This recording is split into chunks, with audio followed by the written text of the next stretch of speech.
सुप्रभात बच्चों। आज हम हिंदी साहित्य विषय के अंतर्गत एक पाठ पढ़ने जा रहे हैं, लेकिन उस पाठ को पढ़ने के पहले मैं आपसे कुछ एक प्रश्न पूछना चाहती हूँ। आप जरा ध्यान दें। बच्चों, आप ये बताएं, हमारे देश का नाम क्या है? जी हाँ, बड़ी आसान सी मतलब ये बात है कि भारत। हम सभी जानते हैं हमारे देश का नाम भारत है। और हमारे भारत देश के पड़ोसी देशों के बारे में आप बताएं। जी हाँ, नेपाल, पाकिस्तान, चीन आदि। तो पाकिस्तान जो है वो बड़ा ही आबादी के मामले में बड़ा ही छोटा सा देश है। पाकिस्तान हमारे भारत के बड़ा ही करीब है। तो बच्चों, आज हम जिस पाठ के बारे में पढ़ने जा रहे हैं वो पाठ भी पाकिस्तान से ही संबंधित है। तो बच्चों, आज हम जिस पाठ को पढ़ने जा रहे हैं उस पाठ का शीर्षक है हामिद खां। इस पाठ के लेखक हैं S.K. पोट्टेकाट। ये जो पाठ है इसमें हामिद खां जो है वो है एक मेन कैरेक्टर आप कह सकते हैं, और लेखक और हामिद खां के इर्द गिर्द ही यह कहानी घूमती है। तो ये कहानी जो है ये तक्षशिला जो कि पाकिस्तान में है, ये उसी जगह की कहानी है। लेखक एक दिन समाचार पत्र पढ़ने बैठा है, तो उसने उस समाचार पत्र में घटना देखी कि तक्षशिला पाकिस्तान में आगजनी यानी आग लगाने का काम। कुछ आग स्वयं लग जाती है कहीं, और कुछ लगाई जाती है यानी लोगों के द्वारा। समाचार पत्र की यह खबर पढ़कर लेखक को हामिद खां की याद आ गई। तो उन्होंने क्या किया, मन ही मन भगवान को याद किया। कहा, हे भगवान, मेरे हामिद खां की दुकान को इस आगजनी की घटना से बचा लेना। 2 साल पहले की बात है।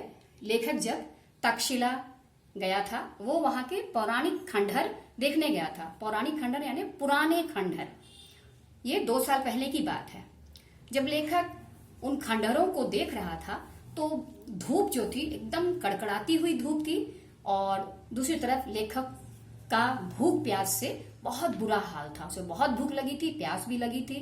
रेलवे स्टेशन से करीब 1 किलोमीटर की दूरी पर एक गांव था। लेखक उसी गांव की ओर निकल गया।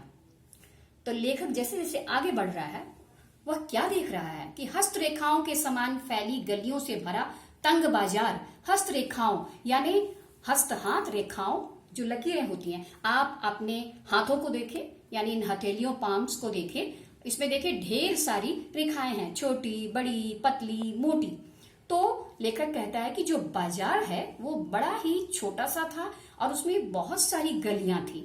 इसीलिए उसने उस बाजार की गलियों को हाथ की हस्तरेखाओं जो है, हस्तरेखाओं यानी हाथ की रेखाओं की उपमा दी है।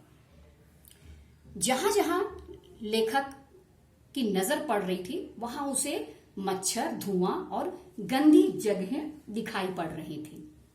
और कहीं कहीं तो लेखक को सड़े हुए चमड़े की बदबू भी आ रही थी। बदबू यानी जो है गंदी महक। फिर लेखक ने देखा कि एक लंबे कद के पठान वहां अपनी मस्ती भरी चाल में चलते हुए नजर आ रहे थे। अलमस्त चाल यानी मस्ती भरी चाल। चारों तरफ लेखक ने चक्कर लगा लिया कि उसे कहीं कोई होटल नजर आ जाए, क्योंकि उसे तो भूख लगी थी, लेकिन उसे कहीं होटल नहीं नजर आया। फिर लेखक ने सोचा, इस गांव में भला होटल की क्या जरूरत। फिर लेखक थोड़ा आगे बढ़ा तो उसे एक दुकान नजर आई। उस दुकान में चपातियां सेंकी जा रही थी। चपातियां यानी रोटियां। तो लेखक को एकदम सूंधी महक लेखक को आई, और लेखक के पांव अचानक उस दुकान की ओर मुड़ गए।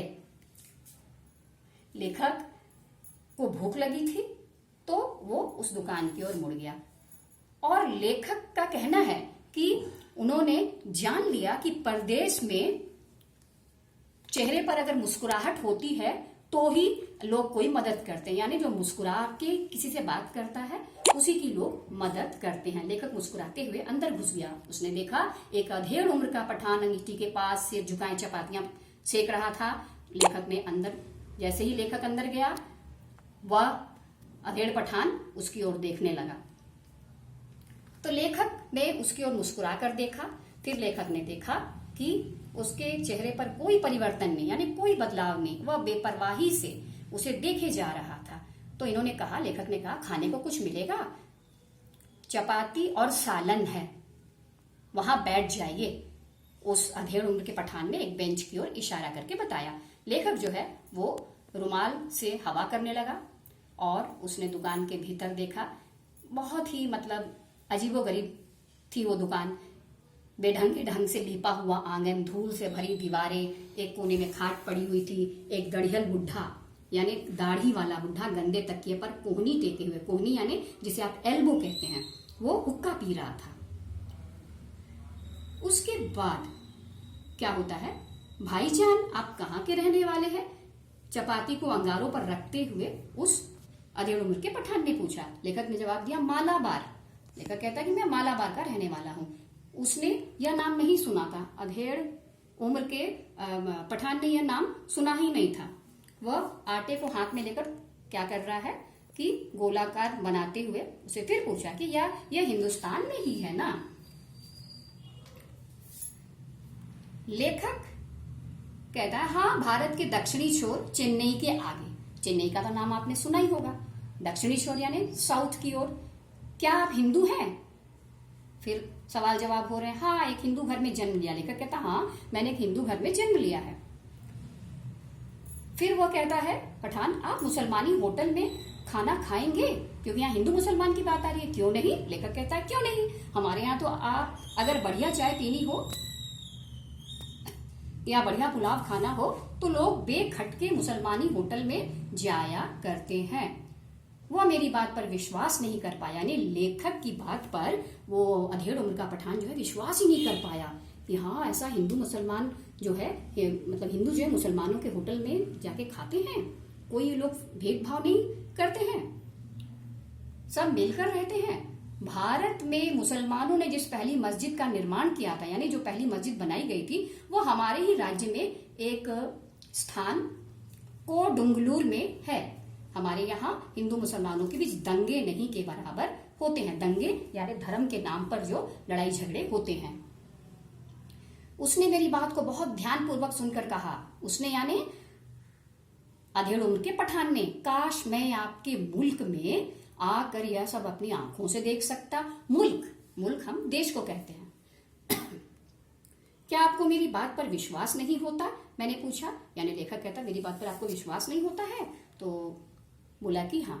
तो बच्चों, आज मैं इस पाठ को यही समाप्त करती हूँ। इसका दूसरा जो भाग है, यानी पाठ जो है, शेष पाठ जो है, वो मैं आपको दूसरे वीडियो के माध्यम से समझाऊंगी। अभी हम यहाँ इसके जो है शब्दार्थ देख लेते हैं। आप जरा ध्यान दें। आगजनी, आग लगाने की क्रिया। हस्तरेखाओं, हाथ की लकीरों। अलमस्त, मस्ती भरी। बेतरतीबे, बेढंगे तरीके से। बेखटके, बिना डर के। मुल्क, देश। फक्र, गर्व। आतताई, दुष्ट। नियति, किस्मत, भाग्य। अब्बाजान, पिताजी। मोहब्बत, प्रेम। तश्तरी, प्लेट। क्षुधा, भूख। तो बच्चों, अब मैं आपको इन शब्दार्थ को के बारे में आपको बताती हूँ कि इन शब्दार्थ को आप ध्यान से घर पर पढ़ें, क्योंकि बहुत सारे शब्द ऐसे हैं, उर्दू के हैं, जो आपके लिए नए हैं। आप अपने घर पर इनका अभ्यास बारंबार करें और ध्यान से आप सभी जो खंड मैंने पढ़े हैं उन खंडों को आप ध्यान से पढ़ें। धन्यवाद।